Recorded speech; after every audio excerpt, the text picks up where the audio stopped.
రాష్ట్రానికి విద్యాశాఖని వెలగబెడుతున్నారు. ఆయన విద్యాశాఖ మినహా విద్యాశాఖ సంబంధితమైన విషయాలు మినహా అన్ని విషయాలు నాయేనంటాడు, అన్ని విషయాలు నేనేనంటాడు. నేనే ఫ్యాక్టరీలు అంటాడు, నేనే ఫ్యాక్టరీలు తెస్తున్నానంటాడు, నేనే ఉద్యోగాలు కల్పిస్తున్నానంటాడు, 20 లక్షల ఉద్యోగాలు, నేనే రాష్ట్రాన్ని ఓడబడుతున్నానంటాడు, నేనే ఈ రాష్ట్రాన్ని బాగు చేస్తున్నానంటాడు, ఈ రాష్ట్రంలో రోడ్లు నేనే వేస్తున్నానంటాడు. ఒకటి కాదు, ఈ రాష్ట్రంలో చీమ చిట్టుకుమన్నా కూడా నేనే అంటాడు. ఎవరన్నా అక్రమ కేసు కడితే నాదే, నేనే కట్టించానంటాడు. రెడ్ బుక్ అంటాడు, రెడ్ బుక్ రుచి చూసారా అంటాడు. ఇన్ని మాట్లాడతాడు. కార్యకర్తలతో చప్పట్లు కొట్టించుకుంటాకి జగన్మోహన్ రెడ్డి గారిని సైకో అని నోటుకు వచ్చినట్టు మాట్లాడతావు. ప్రగల్భాలు పలుకుతావు. ఉత్తర కుమార ప్రగల్భాలు మాత్రం విపరీతంగా మాటలు కోటలు దాటిస్తాడు నారా లోకేష్ నాయుడు గారు. ఇప్పటికి ఎన్నిసార్లు? ఇప్పటికి 2-3 సార్లు డిఎస్సి మీద ఆయన సవాల్ చేస్తే మేము స్పందించాం. అరే బాబు, దేనికైనా లోకేష్ గారు సమవుజ్జీ కావాలి.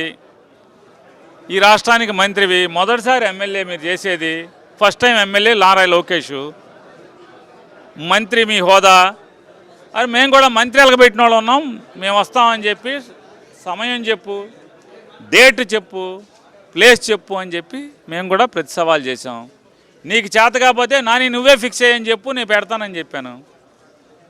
దానికి ఉలకో పలకో ఇవాళ కార్యకర్తలతో 4 గోడల మధ్య చప్పట్లు కొట్టించుకుంటాకి జగన్ రావట్లేదు, నేను పిలుస్తున్నాను, పిలిస్తే రావట్లేదు. నారా చంద్రబాబు నాయుడు గారిని రమ్మను, జగన్మోహన్ రెడ్డి గారు వస్తాడు. డిఎస్సి మీద చర్చించడానికి నారా చంద్రబాబు నాయుడు గారిని రమ్మను, జగన్మోహన్ రెడ్డి గారు వస్తాడు. నువ్వు చర్చిద్దాం అనుకుంటున్నావా లోకేష్ గారు? నేను రెడీగా ఉన్నానని ఇప్పటికి బోళన్ సార్లు చెప్పాను, మళ్ళీ చెప్తున్నా. మీకు చావుంటే చేతనైతే పేరు నాని వస్తాడు. డిఎస్సి మీద దేని గురించి మాట్లాడటాకైనా పాపాలు చేసి, తప్పులు చేసి, పవిత్రమైనటువంటి టీచర్ ఉద్యోగాల్లో దొంగతనాలు చేసి, ఇవాళ నీ కార్యకర్తలకి లేకపోతే నీ ఎంబడి తిరిగిన వాళ్ళకి ఉద్యోగాలు వేసి ఇవాళ నీతి కబుర్లు చెప్తున్నారు మీరు.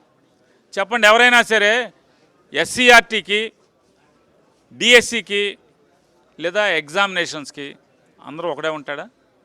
అన్నీ ఒకే పోస్టులా? ఎవరిదాడు ఉండాలి, ఒక్కొక్క అధికారి ఒకడు ఉండాలా? ఈ డిఎస్సి ఎంత దిక్కుమాలిన డిఎస్సి అంటే, నారా లోకేష్ నాయుడు జబ్బలు కొట్టుకున్నటువంటి ఈ డిఎస్సి పరీక్ష పేపరు ఒకడే తయారు చేస్తాడు, పరీక్ష ఒకటే పెడతాడు, దిద్దుతాం ఒకటే దిద్దుతాడు, ఉద్యోగాలు కూడా అతనే పిలుస్తాడు. ఇది ఇంత డొల్ల కాదా అని అడుగుతున్నాను నేను. అంటే తప్పులు కప్పిపుచ్చుకుంటాకి అన్ని చేతుల్లో అన్ని పాత్రలో వాళ్ళే పోషిస్తారు, పైన కింద అన్ని చోట్ల. ఎక్కడ చెక్స్ అండ్ క్రాస్ చెక్స్ కూడా ఎక్కడ ఉండవు. డిఎస్సి అంటే ఏంటి? జిల్లా selection committee, district selection committee. మరి జిల్లా కలెక్టరేట్లో మీరు డిఎస్సి లిస్టులు పెట్టాలి కదా, మరి ఎక్కడ పెట్టారు? సెక్రటరేట్లో పెడతాం ఏంటి? జిల్లా కలెక్టరేట్ల దగ్గర ఎందుకు మీకు పెట్టే చావలేదు అని అడుగుతున్నా. ఆ రోజు ఎందుకు పెట్టలేదు? పెట్టాలి కదా. 1:1 పిలిచి మెరిట్ వెరిఫికేషన్, మెరిట్ సర్టిఫికేట్లు వెరిఫై చేశారు. మెరిట్ సర్టిఫికేట్లు వెరిఫై చేసినోడికి ఉద్యోగాలు ఎందుకు ఇవ్వలేదు? స్పోర్ట్స్ కోటా ఎంత దిక్కుమాలిన కోటా. మీరు జాతీయ స్థాయిలో పథకం పొందినోడికి, గోల్డ్ మెడల్ పొందినోడికి లేదా సిల్వర్ మెడల్ పొందినోడికి ఉద్యోగం ఇవ్వకుండా ఊరికే పాల్గొన్నోడికి మీరు ఉద్యోగాలు ఇచ్చారు. కనీసం అర్హత లేకుండా ఇచ్చారు, తర్ఫీదు పొందకుండా ఇచ్చారు, డిఎస్సి రాయకుండా ఇచ్చారు. గమ్మత్తు ఏంటంటే టెట్ కానీ డిఎస్సి కానీ 2 పరీక్షలు రాయకుండా మీరు ఉద్యోగాలు ఇచ్చారు, టీచర్ ఉద్యోగాలు. వీళ్ళు మళ్ళీ ఆటలు కాదంట, సైన్స్ చెప్తారంట, ఇంగ్లీష్ చెప్తారంట, సోషల్ స్టడీస్ చెప్తారంట, మ్యాథ్స్ చెప్తారంట, అన్ని భాషలు చెప్తారంట, అన్ని సబ్జెక్టులు చెప్తారంట. డిఎస్సి లేదు, టెట్ లేదు. స్పోర్ట్స్ సర్టిఫికెట్లు అవి దొంగ సర్టిఫికెట్లు అండి. రుజువు చేయడానికి ఛాలెంజ్ చేస్తున్నాం. ఇప్పటికి 100 సార్లు ఛాలెంజ్ చేసాం. పిల్లలు ఛాలెంజ్ చేశారు. కోర్టు గురించి మాట్లాడుతాను. 150 కేసులు వేశారు, పొడి చేశామని. మరి కోర్టు స్పోర్ట్స్ కోటాను విచారణ చేయమంది కదా, రాజీనామా చేయి. సిగ్గుంటే రాజీనామా చేయాలి కదా. కోర్టు విచారణకు ఆదేశించింది కదా. నిన్న డప్పాలు కొట్టావు కదా, కోర్టు ఆపలేదు, ముందుకెళ్ళమని. మరి కోర్టు విచారణ చేయమని ఇచ్చింది కదా. స్పోర్ట్స్ కోటాలో రిక్రూట్మెంట్ మొత్తాన్ని విచారణ చేయమని చెప్పింది కదా. నవ్వుతాడు కదా ఎవడన్నా. మరి మీరు ఇచ్చిన స్పోర్ట్స్ కోటా రిక్రూట్మెంట్ ఇచ్చినటువంటి జీవోని డిఎస్సి పరీక్షల ముందు 19వ తారీఖు ఎందుకు ఇచ్చారు? డిఎస్సి పరీక్షలు పూర్తయిపోయి రిక్రూట్మెంట్ పూర్తవగానే ఎందుకు ఆ జీవోని మళ్ళీ మార్చారు?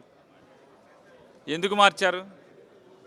డొల్లతనం అది కాదా? తప్పుడుతనం అది కాదా? మీరు డబుల్ ఇంజిన్ అన్నారు కదా, ఢిల్లీలో విద్యాశాఖ మంత్రి జెన్జీ ఉద్యమంతో, కాక్రోచ్ ఉద్యమంతో మరి రాజీనామా చేశాడు కదా, మరి నువ్వు కూడా రాజీనామా చేయాలి కదా. రాజీనామా నీకు చావు ఉంటే, నిజంగా నీలో నిజాయితీ ఉంటే, ఇంత అవినీతి ఆరోపణలు ఎదుర్కొంటున్నటువంటి విద్యాశాఖ మంత్రిగా మీరు తప్పుకోండి. తప్పుకుని ఎవడికోడికి ఇవ్వండి. ఆశపడుతున్నాడు కదా ఆయన, ఎవరు నాకు మంత్రి ఇవ్వలేదని చెప్పని కంగారు పడుతున్నాడు, లేదా ఆశపడుతున్నాడా?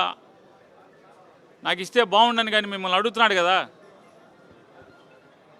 బోండా ఉమా గారు ఉన్నాడు కదా, ఇవ్వు, పోయిందే ఉంది. విచారణ చేయించమని బోండా ఉమానే మంత్రి ఇచ్చి చేయించండి. కోర్టు అడిగింది కదా, అప్పుడు చేయించండి. ఆరోపణలు నీ శాఖలో తప్పుడు రిక్రూట్మెంట్లు జరిగినాయి అని చెప్పని కోర్టు ఎంక్వైరీకి ఆదేశిస్తే మీరు ఎలా ఉంటారు? మీరు ఏ ముఖం పెట్టుకుని ఉంటారు? మీరు పైగా ఇంకా జగన్మోహన్ రెడ్డి గారు రమ్మన్నారు. నేను వస్తానయ్యా అని చెప్తున్నా. చర్చిద్దామని నీ ఇష్టం. స్పోర్ట్స్ కోటా మ్యాచ్ చర్చిద్దామా, లేదా పరీక్ష విధానం మీద పేపర్ ఇచ్చేవాడు, పేపర్ తయారు చేసేవాడు, పేపర్ దిద్దేవాడు, పరీక్ష పెట్టేవాడు అన్నీ ఒక అధికారిని ఉంచుకుని ఎలా పరీక్షలు పెట్టావు? అది తప్పు కదా. 100 ప్రశ్నలు మా దగ్గర ఉన్నాయి. జగన్మోహన్ రెడ్డి గారు 100 ప్రశ్నలు మిమ్మల్ని సంధించాడు. ఒక్కదానికి సమాధానం చెప్పకుండా డొల్ల మాటలు, ఉత్తర కుబార ప్రగల్భాలు, సుత్తి మాటలు, చప్పట్లు కొట్టించుకునే మాటలు కార్యకర్తలతో. ఇప్పటికైనా చెప్తున్నాం, తక్షణం నారా లోకేష్ నాయుడు రాజీనామా చేయాలి. డిఎస్సి పేరుతో జరిగినటువంటి అక్రమాలన్నీ కూడా న్యాయమూర్తితో విచారణ చేయించాలి. దోషులందరినీ కూడా జైలుకి వేయించాలి, ప్రాసిక్యూట్ చేయాలని చెప్పి